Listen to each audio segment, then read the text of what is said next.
Welcome to Impart Math Knowledge. This video is about measures of skewness. Skewness tells about the direction and the extent of symmetry or asymmetry in a distribution. In other words, we can say it describes the shape of the distribution. If the distribution is not symmetrical, then it is skewed. In a perfect symmetrical distribution, mean, median and mode coincide. If the frequency curve has a long tail to the right, then it is skewed to the right. So the distribution is positively skewed. In this case, mean is greater than mode. If the frequency curve has a long tail to the left, then it is skewed to the left. So the distribution is negatively skewed. In this case, mean is less than mode. Measures of skewness. There are two measures of skewness. One is Colpearson coefficient of skewness. Another one is Bowley's coefficient of skewness. Here we are going to discuss Colpearson coefficient of skewness. This is based on mean, median, mode and standard deviation. We have two different formula. One is based on mode, another one is based on median. The coefficient of skewness always lies between +1 and -1. Colpearson's coefficient of skewness is mean minus mode divided by standard deviation. For finding mean, mode and standard deviation, we have to frame the tabular column first. X, frequency, x square, f into x, f into x square. X values are 11, 12, 13, 14, 15. Frequencies are 3, 9, 6, 4, 3. Total frequency is 25. X square values are 11 square is 121, 12 square is 144, 13 square is 169, 14 square is 196, 15 square is 225. Now multiply f with x. F value is 3. 3 into 11 is equal to 33. 9 into 12 is 108. 6 into 13 is 78. 4 into 14 is 56. 3 into 15 is 45. After multiplying f with x, you have to take the total. Sigma fx is equal to 320. Now multiply frequency with x square. 3 into 121 is equal to 363. 9 into 144 is equal to 1296. 6 into 169 is equal to 1014. 4 into 196 is equal to 784.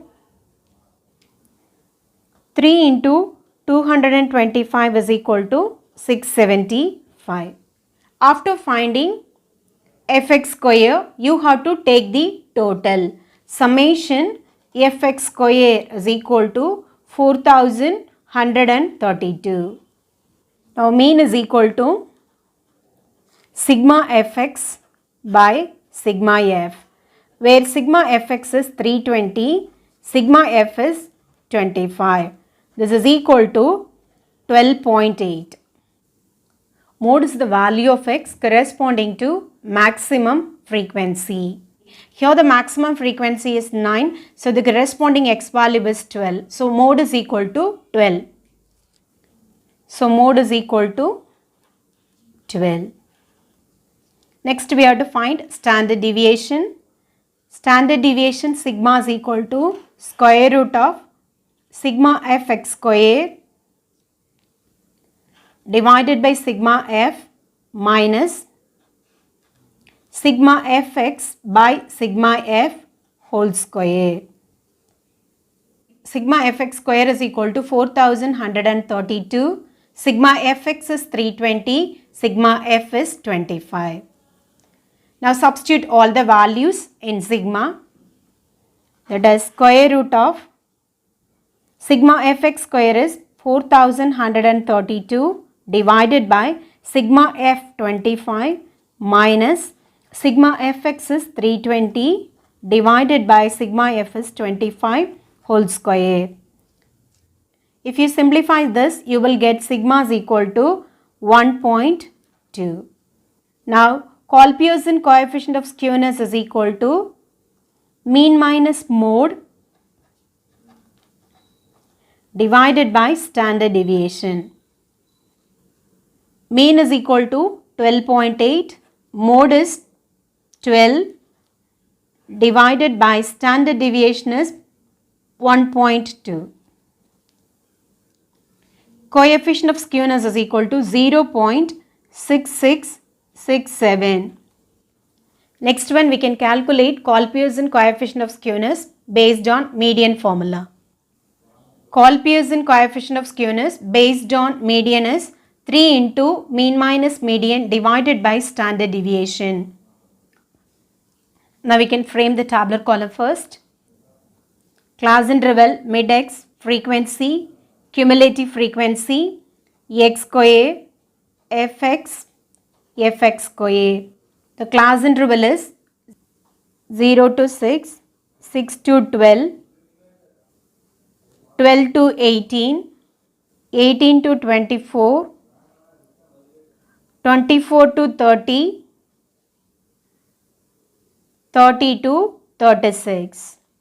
Middle value of x is 0 to 6, middle value is 3, 6 to 12, middle value is 9, 12 to 18, middle value is 15, 18 to 24, middle value is 21, 24 to 30, middle value is 27, 30 to 36, middle value is 33.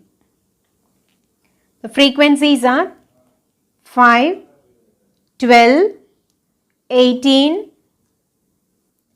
38, 27.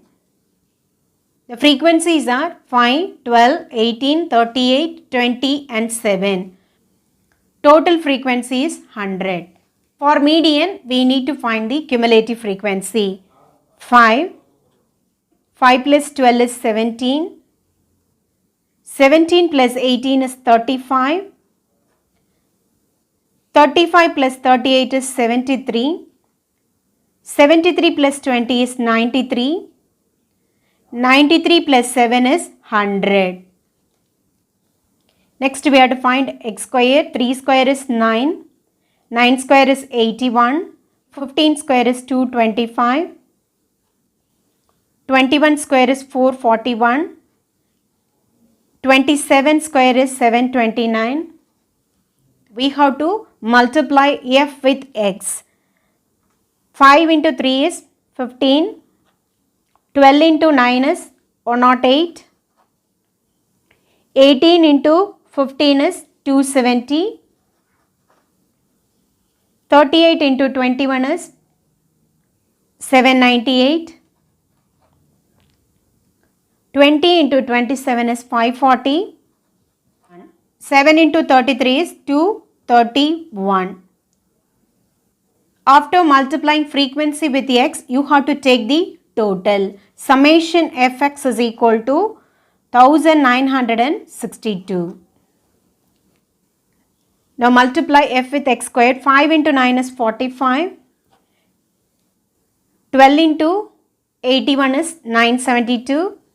18 into 225 is 4050.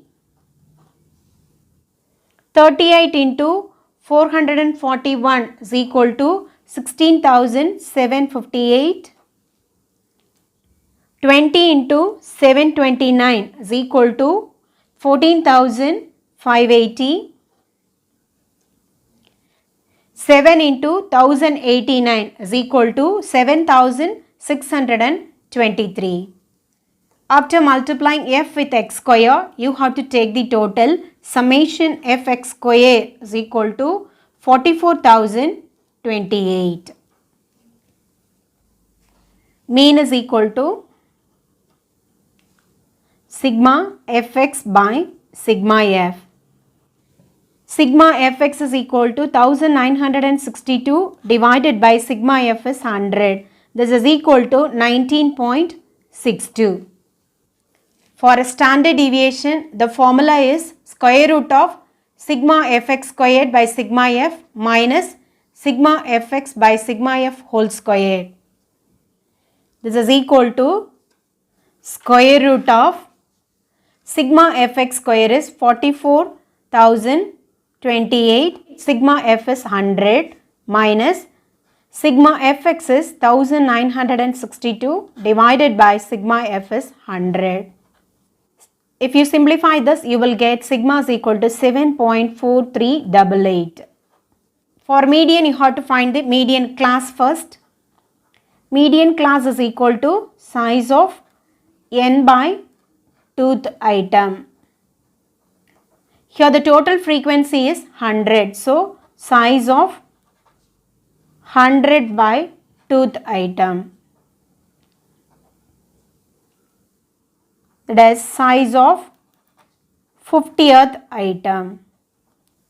In the cumulative frequency, 50 comes under this category. So, the corresponding class interval is median class. So, median class is equal to 18 to 24. Median is equal to L plus n by 2 minus cumulative frequency divided by frequency into C, where L is lower limit of the median class 18 plus n by 2 is nothing but 50 minus CF is cumulative frequency preceding the median class, F is frequency in the median class.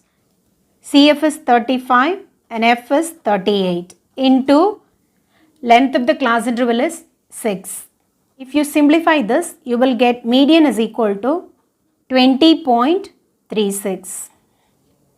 Colpe-Ullman coefficient of skewness based on median is 3 into mean minus median divided by standard deviation. 3 into mean value is 19.62, median is 20.36 divided by standard deviation is 7.43. The coefficient of skewness is minus 0.2984. Here I discuss how to find Colpe-Ullman coefficient of skewness based on mode and median. Hope you all understand. Thank you for watching.